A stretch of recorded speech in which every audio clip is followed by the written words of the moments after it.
আসসালামু আলাইকুম এভরিওয়ান। এখন রাত 12টা বাজে আর আমার বেবি সে জুতো পরে হাঁটছে, তাকে কোনোভাবেই ঘুম পাড়াতে নিতে পারছি না। আর বড় বেবিটা তো ঘুমিয়ে গেছে। আর কেন সে জুতো পরে হাঁটছে সেটাই আজকে আপনাদের সঙ্গে শেয়ার করব।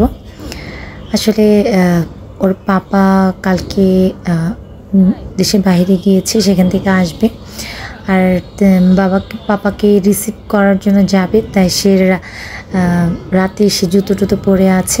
আসলে আমরা ঠিক পরের দিন ভোর 5টার দিকে ওকে আনার জন্য যাব, কিন্তু তাকে আমি কোনোভাবে ঘুম পাড়াতে পারছি না। আর বাকিটা আপনাদের শেয়ার করি কি কি ঘটছে এখানে। উড়ে উড়ে হাঁটছে। তোমাকে তো অনেক সুন্দর লাগতেছে। হ্যাঁ, অনেক সুন্দর লাগছে, একদম অনেক সত্যি কথা, অনেক সুন্দর লাগছে তোমাকে। আমার মেয়ে এখনো জেগে আছে। আর আমার বড় মেয়ের কাণ্ডটা আপনাদের শেয়ার করি। সে দেখেন কালকে বাবাকে আনতে যাবে বলে সে জামাটাও এখানে ঝুলিয়ে রেখেছে, জুতাটাও গুছিয়ে রেখেছে, তার ব্যাগ গুছিয়ে রেখেছে।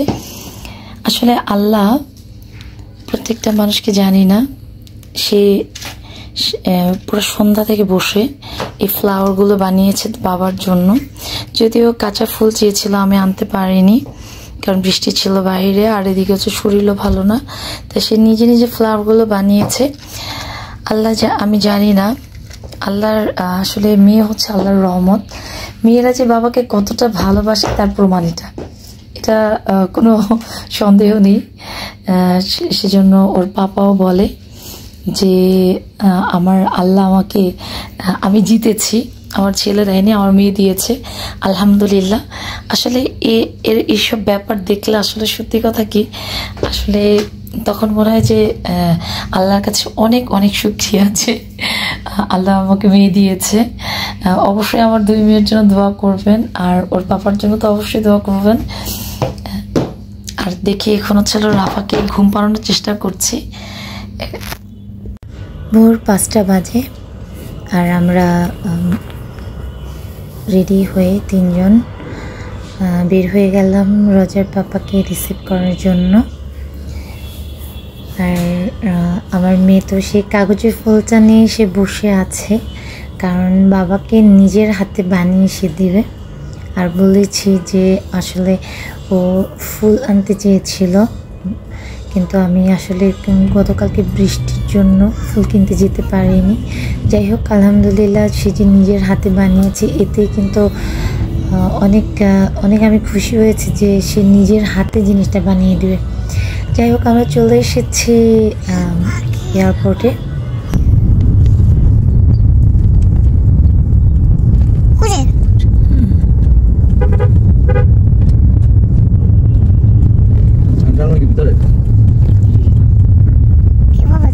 এয়ারপোর্টের কাছাকাছি আসার পরই আমাদের গাড়িটা পার্কিংয়ে আমরা নিয়ে গিয়েছি, কারণ রোজার পাপার সঙ্গে আগেই বলা হয়েছিল যে ও যেন পার্কিংয়ে থাকে, ওখান থেকে আমরা ওকে ড্রপ করে নিয়ে আসব। আলহামদুলিল্লাহ যেতে যেতেই ও ওখানেই ছিল, আর আমরা তো ওকে ড্রপ করে নিয়ে নিলাম, আর আমাদের নামতে হয়নি। আর আমরা 3জন তো ভীষণ খুশি, এত খুশি হয়েছি যে আসলে এটা আসলে অনুভূতিগুলো আসলে ভাষায় প্রকাশ করার মতো না। যাই হোক, আমরা অনেক অনেক খুশি ছিলাম। এই পৃথিবীতে বাবা যে সন্তানের জন্য কতটা অবদান রাখে, বা বিশেষ করে মেয়েরা যে বাবাকে কতটা ভালোবাসে, আসলে আমি আমার বাবাকে দিয়ে বুঝি, কিন্তু আসলে আমার 2 মেয়েকে দিয়ে সেটাকে আরও ভালোভাবে বুঝেছি যে বাবার জন্য তারা যে কি করেছে। আসলে আমি মা হিসাবে সেটা ফেস করেছি। আলহামদুলিল্লাহ, আমি চাই যে আমার বেবিদের বাবা যেন সবসময় আমার বেবিদের পাশে ঠিক এভাবেই থাকে। আপনারা অবশ্যই দোয়া করবেন। আর সকাল হতেই আমরা চলে এসেছিলাম বাসায়। এভাবেই আমাদের আসার অনুভূতিটা ছিল, তাই শেয়ার করলাম। আজ এই পর্যন্ত, ইনশাল্লাহ আবার একটু ভিডিও নিয়ে চলে আসবো। আল্লাহ হাফেজ।